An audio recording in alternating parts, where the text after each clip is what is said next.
लानत है तुम्हारे ऊपर।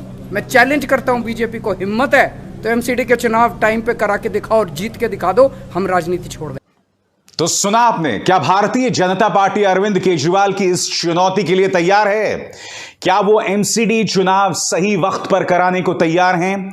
एमसीडी चुनाव को लेकर भारतीय जनता पार्टी सरकार जिस तरह का रवैया अपना रही है दोस्तों, अरविंद केजरीवाल ने करारा हमला बोल दिया। और यही नहीं, अब पार्टी को भारतीय जनता पार्टी पर हमला करने के लिए एक पंचलाइन भी मिल गई है। और वो पंचलाइन क्या है? वो पंचलाइन है, मोदी को अरविंद केजरीवाल से डर लगता है। हो क्या रहा है दोस्तों कि पंजाब में जैसे ही आम आदमी पार्टी को जीत हासिल हुई है, जिसमें उन्होंने अकालियों, कांग्रेस, बीजेपी सबको नेस्तनाबूद कर दिया है, उसके बाद से आम आदमी पार्टी और भारतीय जनता पार्टी में संघर्ष का नया दौर शुरू हो गया है, जिसके चलते एमसीडी के चुनावों को मुलतवी कर दिया गया है और आम आदमी पार्टी को भी हमला करने का मौका मिल गया है। अरविंद केजरीवाल ने क्या कहा दोस्तों, आइए सुनते हैं। अपनी हार के डर से जो ये लोग चुनाव टाल रहे हैं, ये सीधे सीधे इस देश के साथ खिलवाड़ है। मेरी प्रधानमंत्री जी से हाथ जोड़ के अपील है, कल बीजेपी रहेगी नहीं रहेगी, आम आदमी पार्टी रहेगी नहीं रहेंगे, मोदी जी रहेंगे नहीं रहेंगे, केजरीवाल रहेगा नहीं रहेगा, ये जरूरी नहीं है। देश बचना चाहिए, देश के साथ खिलवाड़ मत करो। एक छोटे से चुनाव को जीतने के लिए आप इस देश की व्यवस्था के साथ खिलवाड़ कर रहे हैं, देश के साथ खिलवाड़ कर रहे हैं। ये क्या है? ये बिल्कुल मंजूर नहीं है। भारतीय जनता पार्टी कहती है हम दुनिया की सबसे बड़ी पार्टी हैं। अरे सबसे बड़ी पार्टी और दिल्ली की एक छोटी सी पार्टी से घबरा गए तुम? दिल्ली के एक छोटे से चुनाव से घबरा गए तुम? क्या हिम्मत है यार तुम्हारे अंदर, लानत है तुम्हारे ऊपर। मैं चैलेंज करता हूं बीजेपी को, हिम्मत है तो एमसीडी के चुनाव टाइम पे करा के दिखाओ और जीत के दिखा दो, हम राजनीति छोड़ दें। यही नहीं, अरविंद केजरीवाल ट्वीट करके कई बातें कर रहे हैं जिस पर मैं आपका ध्यान खींचना चाहूंगा। वो कह रहे हैं कि भाजपा का दिल्ली नगर निगम के चुनाव टालना शहीदों का अपमान है, जिन्होंने अंग्रेजों को देश से भगाकर देश में जनतंत्र स्थापित करने के लिए कुर्बानियां दी थीं। आज ये हार के डर से दिल्ली नगर निगम के चुनाव टाल रहे हैं, कल ये राज्यों और देश के चुनाव टाल देंगे। एक बहुत गंभीर आरोप यहां पर अरविंद केजरीवाल लगा रहे हैं। ये ना भूलें, इस साल के अंत में गुजरात और हिमाचल के चुनाव हैं और इन दोनों चुनावों में आम आदमी पार्टी कांग्रेस को सीधी और बड़ी चुनौती दे रही हैं। और कांग्रेस जो कि बहुत ही खस्ता हाल है इस वक्त दोस्तों, इसलिए आम आदमी पार्टी इन दोनों राज्यों में कांग्रेस के बड़े विकल्प के तौर पर उभर सकती है। इसलिए टकराव जो है लगातार बढ़ रहा है। आगे अरविंद केजरीवाल क्या कहते हैं? भाजपा एमसीडी के चुनाव टाल रही है कि दिल्ली के तीनों निगम एक कर रहे हैं। क्या इस वजह से चुनाव टल सकते हैं? कल ये गुजरात हार रहे होंगे तो क्या ये कहकर टाल सकते हैं कि गुजरात और महाराष्ट्र को एक कर रहे हैं? क्या इसी तरह का कोई बहाना करके ये लोकसभा चुनाव टाले जा सकते हैं? भाजपा अपने आप को दुनिया की सबसे बड़ी पार्टी कहती है। कमाल है, दुनिया की सबसे बड़ी पार्टी और एक छोटी सी आम आदमी पार्टी से घबरा गई। हिम्मत है तो एमसीडी के चुनाव टाइम पर करके दिखाओ। दोस्तों दिक्कत क्या है, चूंकि भारतीय जनता पार्टी सरकार पर कोई अंकुश नहीं है, मीडिया कोई सवाल नहीं करता। जो इन्होंने हरकत एमसीडी के चुनाव को लेकर की है, अगर ये काम 2014 से पहले कांग्रेस ने की होती तो मीडिया ने बखिया उधेड़ दी होती। मगर भारतीय जनता पार्टी सरकार की बखिया उधेड़ना तो बहुत दूर की बात है, सवाल तक नहीं कर रहे हैं। अब आम आदमी पार्टी को एक पंचलाइन मिल गया है कि मोदी केजरीवाल से डरते हैं।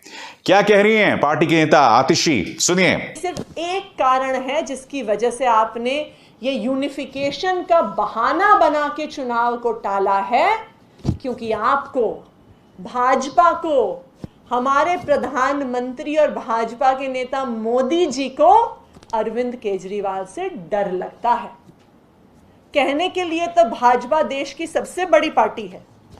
आज के दिन में भाजपा के 1400 से ज्यादा एमएलए हैं, 301 एमपी हैं, तकरीबन 100 राज्यसभा में एमपी हैं। लेकिन भाजपा को डर लग रहा है कि एक छोटे से एमसीडी के चुनाव में वो आम आदमी पार्टी का सामना नहीं करने आ रही। मोदी जी को अरविंद केजरीवाल जी से डर लग रहा है कि पंजाब में इतनी बड़ी जीत हासिल करने के बाद अगर भाजपा ने आम आदमी पार्टी का सामना किया तो आज अगर एमसीडी का चुनाव हो जाता है तो जैसे दिल्ली के चुनाव में 62 सीटें आम आदमी पार्टी की आई थी, उसी तरह एमसीडी के चुनाव में 250 से ज्यादा सीटें आम आदमी पार्टी की आएंगी और बीजेपी का सूपड़ा साफ हो जाएगा। बीजेपी दिल्ली में एमसीडी से बाहर हो जाएगी और इसी डर के कारण एमसीडी में यूनिफिकेशन का बहाना बना के चुनाव को पोस्टपोन किया जा रहा है, जबकि ये बिल्कुल स्पष्ट है कि यूनिफिकेशन का और चुनाव की तारीख का कोई भी लेना देना नहीं है।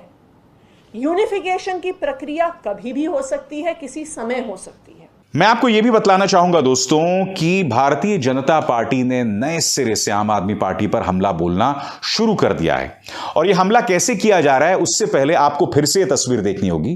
प्रधानमंत्री नरेंद्र मोदी पंजाब के हुसैनीवाला में रैली करने जाते हैं, सिर्फ 20 मिनट फ्लाईओवर पर फंसते हैं और उसके बाद उनका पूरा पालतू मीडिया खालिस्तान का राग अलापना शुरू कर देता है।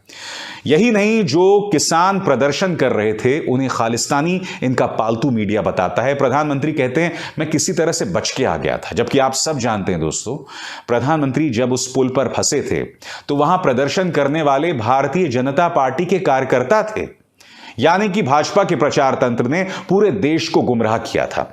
मगर उसका फायदा यह हुआ था कि उसकी सहानुभूति उन्हें उत्तर प्रदेश के चुनावों में भी मिली थी, ऐसा कहा जाता है। अब आपके स्क्रीन पर यह है गौतम गंभीर, दिल्ली से सांसद हैं। वो एक गंभीर आरोप लगा रहे हैं और एक बार खालिस्तान का जिन्न जो है उसे जिंदा कर रहे हैं। निशाने पर हैं अरविंद केजरीवाल। क्या कहा है गौतम गंभीर ने, पढ़ के सुनाना चाहता हूं।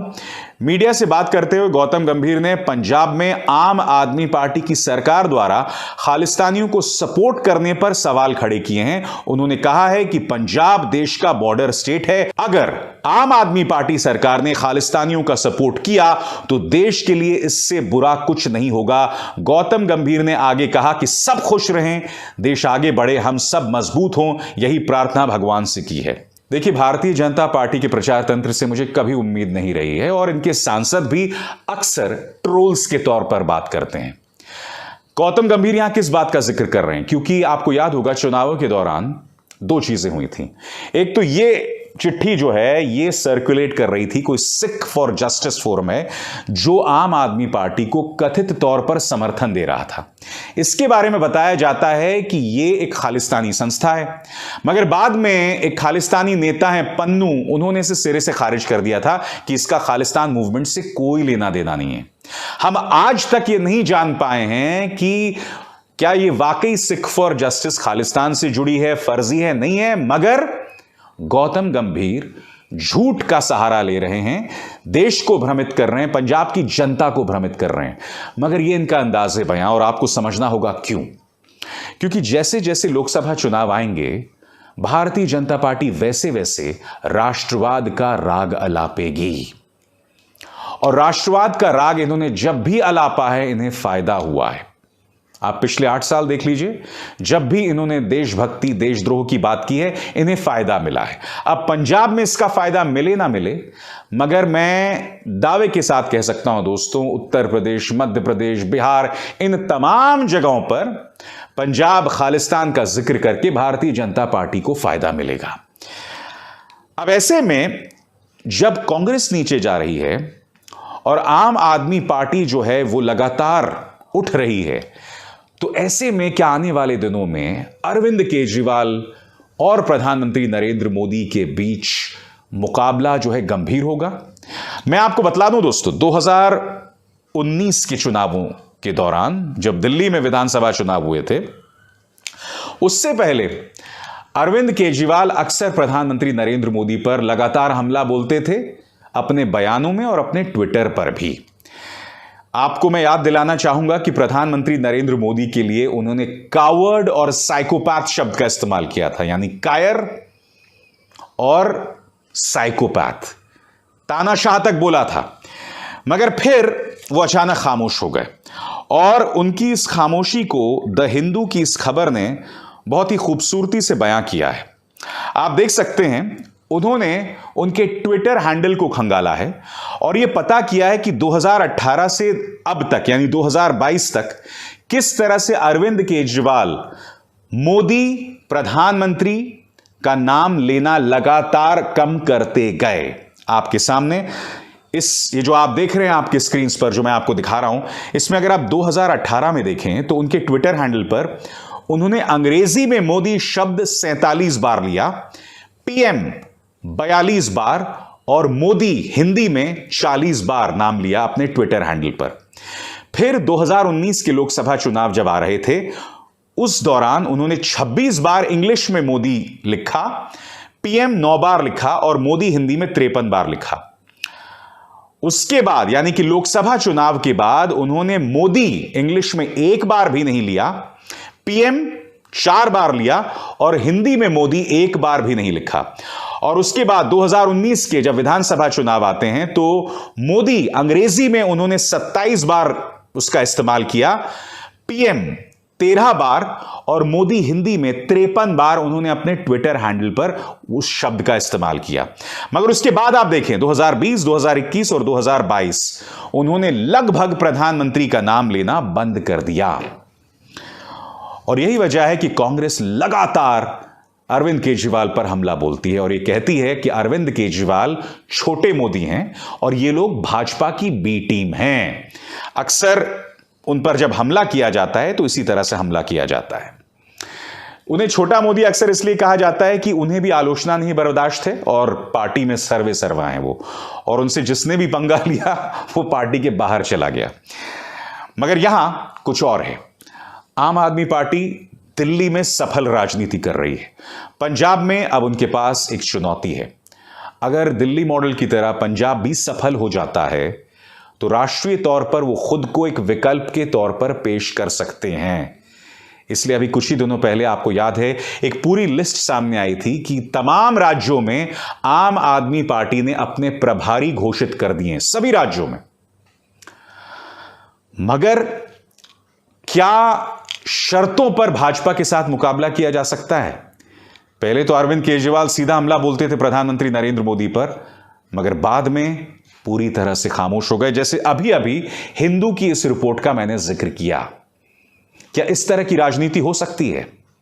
क्योंकि देखिए, अगर आपको बीजेपी का मुकाबला करना है तो जिस तरह से भाजपा साम दाम दंडभेद का इस्तेमाल करती है, आपको भी चतुराई का इस्तेमाल करना पड़ेगा। आप ये नहीं भूल सकते कि भाजपा की निगाह इस वक्त 3 राज्यों पर है और उन्हें लगातार परेशान कर रहे हैं। महाराष्ट्र, आप देख सकते हैं उद्धव ठाकरे के रिश्तेदार पर ईडी ने रेड मारी, उनके 11 फ्लैट कुर्क कर दिया और 6 करोड़ की संपत्ति को कुर्क कर दिया। यानी कि अब सीधे उद्धव ठाकरे, जो कि सीएम है महाराष्ट्र के, उनके गिरेबान में हाथ डाला जा रहा है। उसी तरह से आप देख रहे हैं कि बंगाल के अंदर भी ममता बनर्जी पर लगातार निशाना साधा जा रहा है और फिर इसी तरह से अरविंद केजरीवाल को भी दिल्ली में लगातार परेशान किया जाता है। यानी कि जो कानून वो खुद पारित कर सकते हैं उसके लिए भी उन्हें राज्यपाल के पास जाना पड़ता है, बैजल साहब के पास जाना पड़ता है। इससे पता चलता है कि इन तीनों राज्यों में जो सत्ता उसके हाथ से चली गई, भारतीय जनता पार्टी उसे बर्दाश्त नहीं कर पा रही है और यही वजह है कि देश के संघीय ढांचे पर बार बार हमला हो रहा है। अरविंद केजरीवाल को समझना पड़ेगा कि अगर आपको बीजेपी से मुकाबला करना है तो शर्तों पर नहीं हो सकता, फिर आपको सामने आना पड़ेगा और पूरे दमखम के साथ इस मुकाबले को उसके अंजाम तक ले जाना पड़ेगा। क्योंकि भाजपा यकीनन, जैसे खुद अरविंद केजरीवाल कह रहे हैं, दुनिया की सबसे बड़ी पार्टी है, देश की सबसे धनी पार्टी है और इन तमाम चीजों की पृष्ठभूमि में उससे मुकाबला करना, खासकर इसलिए कि उसके हाथ में मीडिया है, ईडी है, इनकम टैक्स है, सीबीआई है, एनआईए है, ये तमाम एजेंसीज भी हैं, उससे मुकाबला करना बहुत ज्यादा मुश्किल हो जाता है। तो मेरे शो में बस इतना ही। अभिसार शर्मा को दीजिए इजाजत। नमस्कार।